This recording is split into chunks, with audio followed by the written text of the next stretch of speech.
उस कर्नाटका की धरती पर हैं जहां अभी आपने देखा कि चुनाव और बीजेपी शांतिपूर्ण ढंग से निपट गए। नरेंद्र मोदी जी ने 46 रैलियां की और कपड़े सिर्फ 46 बार ही बदले, तो भाजपाइयों में अंदर खाने ये मैसेज चला गया कि प्रधानमंत्री में पहले वाली बात नहीं रही। क्या कपड़े बदलते हैं साहब। अगर नदी में नहाएं तो डुबकी लगाते समय जो कपड़े होते हैं बाहर निकलते समय वो नहीं होते। बोलने वाला और सुनने वाला दोनों ये जानते हो कि ये झूठ है तो ये गुनाह नहीं है। लोग मुझसे शिकायत करते हैं कि संपत सरल जी आप एक तरफा क्यों बोलते हैं, बैलेंस किया करो। मैंने कहा जी बैलेंस करने के लिए ही तो एक तरफा बोलते हैं। तो दो भक्त टकरा गए, भक्त मिलते नहीं है टकराते हैं।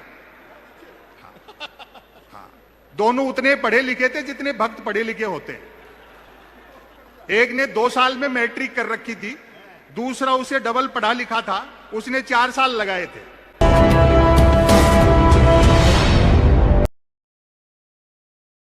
कवियों को थोड़ी शिकायत है कि भीड़ भड़क्के में सुना नहीं जाता। ऐसा नहीं है, बहुत मन से सुन रहे हैं सब लोग।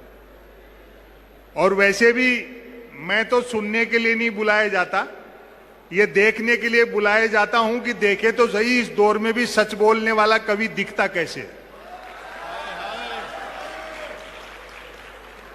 माननीय लोग यहां बैठे हैं, आप सबका अभिवादन।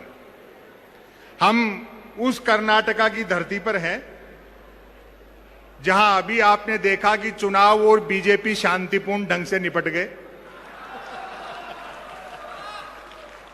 हार का आपको कारण पता नहीं है बीजेपी का।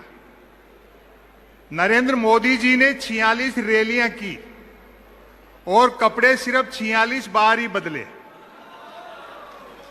तो भाजपाइयों में अंदर खाने ये मैसेज चला गया कि प्रधानमंत्री में पहले वाली बात नहीं रही।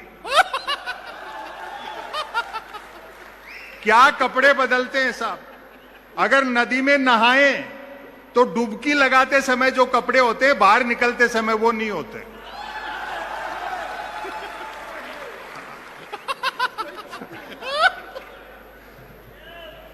लोग कहते हैं कि साहब पार्लियामेंट तो पार्लियामेंट, लाल किले से भी झूठ बोला जा रहा है।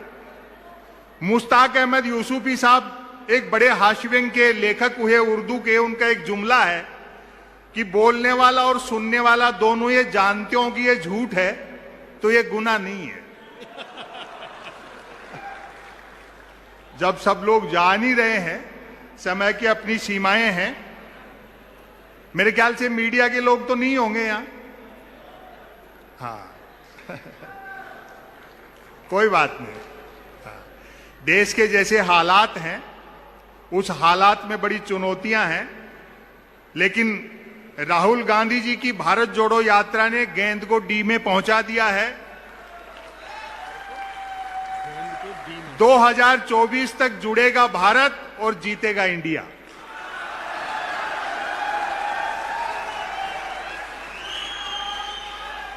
निराश होने की जरूरत नहीं है। हां, निराश होने की जरूरत नहीं है। एनडीए के पास में 23 करोड़ वोट हैं और इंडिया के पास में 26 करोड़ वोट हैं और ये बढ़ेंगे। एनडीए का शासन देश की 60 करोड़ जनता पर है और इंडिया का शासन देश की 80 करोड़ जनता पर है। वो 38% वोटों से जीते, 62% हमारे साथ हैं। तो कैलकुलेशन इस ढंग से करो, कौन सी ताकत थी जो उन्होंने कर्नाटका में नहीं लगाई और नतीजा क्या निकला। उर्दू के एक शायर का शेर है कि होके मायूस ना आंगन से उखाड़ो पौधे, धूप बरसी है तो बारिश भी यहीं पर होगी। लोग मुझसे शिकायत करते हैं कि संपत सरल जी आप एक तरफा क्यों बोलते हैं, बैलेंस किया करो। मैंने कहा जी बैलेंस करने के लिए ही तो एक तरफा बोलते हैं। जब सब लोग एक ही तरफ की भाषा बोल रहे हैं, चुनाव प्रजातंत्र, स्वस्थ प्रजातंत्र में मजबूत विपक्ष होना जरूरी है। आपकी सरकार आ जाएगी तो भी हम भी यही कहेंगे कि विपक्ष का मजबूत होना बहुत जरूरी है स्वस्थ प्रजातंत्र के लिए। जब चुना हुआ विपक्ष कमजोर किया जाए, तब ये सारी जिम्मेदारी विपक्ष की एक कवि और शायर निभाते हैं। हम उसी चुनौती का सामना कर रहे हैं। जुड़ेगा भारत, जीतेगा इंडिया।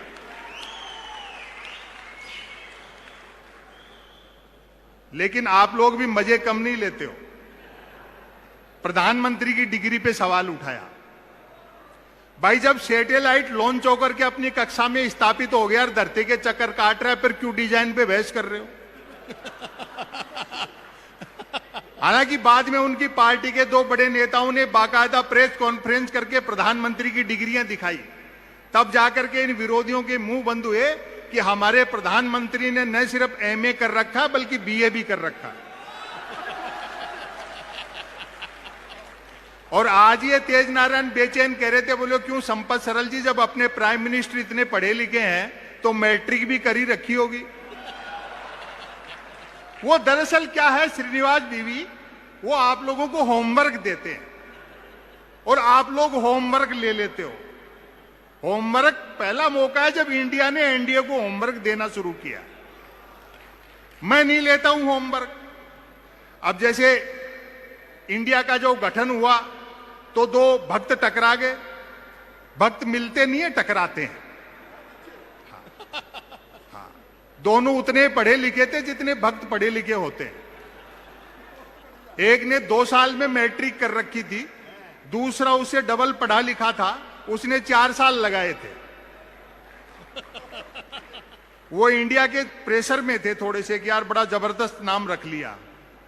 बोलो संपत सरल जी, 2024 में इंडिया या एनडीए? होमवर्क नहीं लेता हूं मैं, अब मेरे जवाब सुनना। बोलो 2024 में इंडिया या एनडीए? मैंने कहा भैया मुझे पॉलिटिक्स उतनी आती है जितनी मोदी जी को अंग्रेजी आती है। क्या अंग्रेजी बोलते हैं साहब? अंग्रेजी 3 तरह से बोली जाती है, फर्राटेदार, धमाकेदार और ठहाकेदार। वो तीसरे प्रकार वाली बोलते हैं। हंसी छूटती है। ये दिन भी इस देश को देखने थे। मीडिया से लेकर के बड़ी शिकायतें हैं।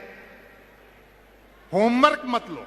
मेरी इमेज ऐसी बना दी जैसे मैं मोदी जी का विरोधी हूं, जबकि कवियों का व्यंग करूंगा तो काम है सत्ताओं से सवाल पूछना। मैं तो अगर झूठ से भी ये कह दूं कि प्रधानमंत्री 2019 में विकास के दम पे जीते हैं, तो भक्त लोग जूता निकालते हैं कि शर्म नहीं आती प्रधानमंत्री के बारे में झूठ बोलते हुए। 2019 में जब चुनाव परिणाम आना शुरू हुए तो मेरे पास एक गुजरात से फोन आया। उनको बढ़त मिल रही थी। बोले और सुनाओ क्या हालचाल है? मैं समझ गया ये मुझे होमवर्क दे रहा है। और सुनाओ क्या हालचाल है? मैंने कहा जी हालचाल ठीक है और सुनाने का पैसा लेते हैं। बोले फिर जीत रहे मोदी जी। मैं कहा अच्छा, हमको भी नया नहीं लिखना पड़ेगा। तो इनसे होमवर्क मत ले। अभी एक इनकम टैक्स के अधिकारी का फोन आया, सच्ची घटना है। बोलो संपत सरल जी, मोदी सरकार के खिलाफ इतना तीखा बोलते हो, किसी दिन छापा वापा वाले भिजवा देंगे। मैंने कहा जी कि हिंदी लेखक के घर में लाइब्रेरी में गबन के नाम पर प्रेमचंद के गबन उपन्यास के अलावा क्या मिलेगा?